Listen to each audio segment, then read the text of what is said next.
ನಮ್ಮೆಲ್ಲರ ಬಸವ ಭಕ್ತರ ಬಹುದಿನದ ಒಂದು ಬೇಡಿಕೆ ಇತ್ತು, ಬಹು ವರ್ಷಗಳ ಬೇಡಿಕೆ ಇತ್ತು. ಇಡೀ ಜಗತ್ತಿಗೆ ಸಾಮಾಜಿಕ ನ್ಯಾಯ ಕೊಟ್ಟಂತದ್ದು, ಸರ್ವರಿಗೂ ಸಮಪಾಲು ಅಂತ ಹೇಳಿ, ಸರ್ವ ಸಮಾನತೆಯ ಸಮಾಜ ನಿರ್ಮಾಣ ಮಾಡಬೇಕು ಅಂತ ಹೇಳಿ 12ನೇ ಶತಮಾನದಲ್ಲಿ ಸಮಾಜ ಧಾರ್ಮಿಕ ಕ್ರಾಂತಿ ಮಾಡಿದಂತ ಬಸವಣ್ಣನವರನ್ನು ಇವತ್ತಿನ ಒಂದು ಕಲುಷಿತ ವಾತಾವರಣದಲ್ಲಿ ಸಾಂಸ್ಕೃತಿಕ ನಾಯಕರನ್ನಾಗಿ ಘೋಷಣೆ ಮಾಡಬೇಕು ಅನ್ನುವಂತ ಒಂದು ಬೇಡಿಕೆ ಈಡೇರಿಸಿದಂತ ಕೀರ್ತಿ ಸನ್ಮಾನ್ಯ ನಮ್ಮೆಲ್ಲರ ನೆಚ್ಚಿನ ನಾಯಕರಾದಂತ ಶ್ರೀ ಸಿದ್ದರಾಮಯ್ಯಜಿಯವರಿಗೆ ಸಲ್ತದೆ. ಮಾನ್ಯ ಸಿದ್ದರಾಮಯ್ಯನವರು ಜನಸಮೂಹದ ನಾಯಕರು, ಜನಮಾನಸದ ನಾಯಕರು, ತಾತ್ವಿಕ ನೆಲೆಗಟ್ಟಿನ ಮೇಲೆ ನಡೆಯುವಂತ ಒಬ್ಬ ಅಪರೂಪದ ನಾಯಕರಲ್ಲಿ ಅವರು ಅಗ್ರ ಪಂಕ್ತಿಯಲ್ಲಿದ್ದಾರೆ ಅಂತ ಹೇಳಿಕೆ ಬಯಸ್ತಾ ಇದ್ದೇನೆ. ಸಾಮಾಜಿಕ ನ್ಯಾಯದ ಹರಿಕಾರರು ಅವರು ಯಾವತ್ತಿಗೂ ಬುದ್ಧ, ವಿಶ್ವಗುರು ಬಸವಣ್ಣ ಮತ್ತು ಡಾಕ್ಟರ್ ಬಾಬಾ ಸಾಹೇಬ್ ಅಂಬೇಡ್ಕರ್ ಅವರು ಹಾಗೂ ಮಹಾತ್ಮ ಗಾಂಧೀಜಿ ಅವರ ತತ್ವಾದರ್ಶಗಳಿಂದ ಪ್ರೇರಣೆಯನ್ನು ಪಡೆದು ಇಂದು ಇಡೀ ಸಮಾಜಕ್ಕೆ ತಮ್ಮನ್ನು ತಾವು ಸಮರ್ಪಣೆ ಮಾಡಿಕೊಂಡು ಸಾಮಾಜಿಕ ನ್ಯಾಯದ ಹರಿಕಾರರಾಗಿ ಈ ರಾಜ್ಯದ ಅಭಿವೃದ್ಧಿಗಾಗಿ ಹಗಲಿರುವವರು ಶ್ರಮ ಮಾಡ್ತಾ ಇದ್ದಾರೆ. ಅವರಿಗೆ ಬಸವ ತತ್ವದ ಬಗ್ಗೆ ಅಪಾರವಾದಂತಹ ಒಂದು ನಂಬಿಕೆ ಇದೆ, ಒಂದು ವಿಶ್ವಾಸ ಇದೆ. ಬಸವಣ್ಣನವರ ಚಿಂತನೆಗಳನ್ನು ತಮ್ಮ ಆಡಳಿತದಲ್ಲೂ ಅಳವಡಿಸಿಕೊಂಡು ಸಮಾನತೆ ಮತ್ತು ಸಾಮಾಜಿಕ ನ್ಯಾಯ ಒದಗಿಸಲು ನಿರಂತರ ಅವರು ಪ್ರಯತ್ನ ಮಾಡ್ತಾ ಇದ್ದಾರೆ. ಇವತ್ತು ನೋಡಿ, ಏನು ಹಿಂದೆ 12ನೇ ಶತಮಾನದಲ್ಲಿ ಇದೇ ಬಸವ ಕಲ್ಯಾಣದಲ್ಲಿ ಪವಿತ್ರವಾದಂತಹ ಪುಣ್ಯವಾದಂತಹ ಒಂದು ಭೂಮಿಯಲ್ಲಿ ಇವತ್ತೇನು ಸಾಮಾಜಿಕ ಕ್ರಾಂತಿ ಆಗ್ತದೆ, ಆ ಕ್ರಾಂತಿ ಯಾವುದೇ ಹೆಣ್ಣಿಗಾಗಿ, ಹೊನ್ನಿಗಾಗಿ, ಮಣ್ಣಿಗಾಗಿ ನಡೆದಂತಹ ಕ್ರಾಂತಿ ಅಲ್ಲ.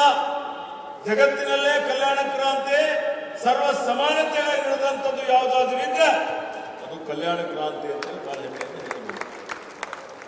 ಇವತ್ತು ಸ್ವಾತಂತ್ರ್ಯ, ಸಮಾನತೆ, ಕಾಯಕ, ದಾಸೋಹ, ಸಹೋದರತ್ವ, ಸಹಬಾಳ್ವೆಯ ತಳದ ಮೇಲೆ ಸುಂದರವಾದಂತಹ ಭವ್ಯವಾದಂತಹ ಸಮಾಜ ನಿರ್ಮಾಣ ಆಗಬೇಕು.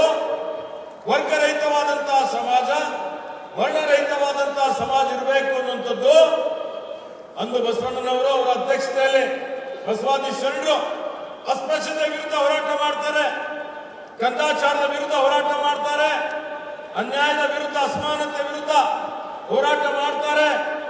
ಅವರು ಇವತ್ತು ಮಾನವೀಯ ಮೌಲ್ಯಗಳನ್ನು ಎತ್ತಿ ಹಿಡಿದು ಇವತ್ತು ಲಿಂಗ ಭೇದ ಇಲ್ಲದೆ ಸ್ತ್ರೀಯರಿಗೆ ಇವತ್ತು ಸಾವಿರಾರು ಜನ ಮಹಿಳೆಯರಿಗೆಲ್ಲ ಬಂದಿದ್ದೀರಿ. ಇವತ್ತು ಬಸವಣ್ಣನವರಿಗೆ ಯಾರೂ ಮರಿಬಾರದು. ಮಹಿಳೆಯರಿಗೆ ಪ್ರಪ್ರಥಮವಾಗಿ ಸ್ವಾತಂತ್ರ್ಯ ಕೊಟ್ಟಂತವ್ರು ಯಾರಾದರೂ ಇದ್ರೆ ಅದು ವಿಶ್ವಗುರು ಬಸವಣ್ಣನವರು.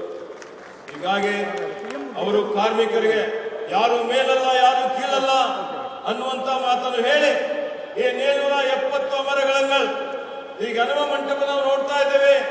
ಇಡೀ ವಿಶ್ವಕ್ಕೆ ಇವತ್ತು ಪ್ರಜಾಪ್ರಭುತ್ವದ ಪರಿಕಲ್ಪನೆ ಕೊಟ್ಟಂತದ್ದು, ಅಭಿವ್ಯಕ್ತಿ ಸ್ವಾತಂತ್ರ್ಯ ಪರಿಕಲ್ಪನೆ ಕೊಟ್ಟಂತದ್ದು ಅಂತ ಹೇಳಿದ್ರೆ ಅದು ಬಸವಣ್ಣನವರು ಮತ್ತು ಬಸವಾದಿ ಶರಣರು ಅಂತ ಹೇಳಿ ನಾವು ಬಹಳ ಹೆಮ್ಮೆಯಿಂದ ಹೇಳ್ಬೋದು.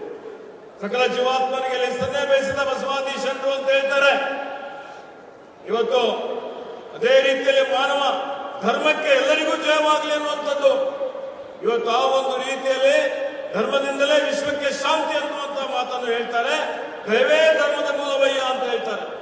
ಇವತ್ತು ನೋಡಿ ಆತ್ಮೀಯ ಬಂಧುಗಳ, ಇವತ್ತು ಅಂದೇನು ಸಂಘರ್ಷ, ಹೋರಾಟ ನಡೀತು, ಕ್ರಾಂತಿ ನಡೀತು, ಈ ಜಗತ್ತಿನ ಚರಿತ್ರೆ ನೋಡಿದಾಗ ಇವತ್ತು ಹಿಂದೆ ಕಾರ್ಲ್ ಮಾರ್ಕ್ಸ್ನ ಇವತ್ತೇನು ದಾಸ್ ಕ್ಯಾಪಿಟಲ್ ತತ್ವ, ಸಮಾಜವಾದ ಪ್ರಪ್ರಥಮವಾಗಿ ಅವರು ಕೊಟ್ಟಿದ್ದಾರೆ, ಸಾರಿದ್ದಾರೆ ಅಂತ ಹೇಳ್ತಾರೆ.